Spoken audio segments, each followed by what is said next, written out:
Florence রিপসেন। গানটির ভাষান্তর করেছেন সুমিত সেন এবং গানটির সুর আমেরিকার প্রচলিত লোকসঙ্গীত থেকে নেওয়া হয়েছে।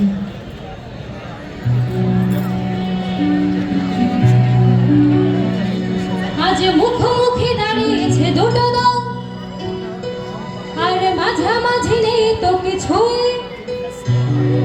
হয় পাঁচাটা দালাল, আর নয় তো এক লড়াকু মজুর হবি তুই। আজ মুখোমুখি দাঁড়িয়েছে দুটো দল, আর মাঝামাঝি নেই তো কিছুই।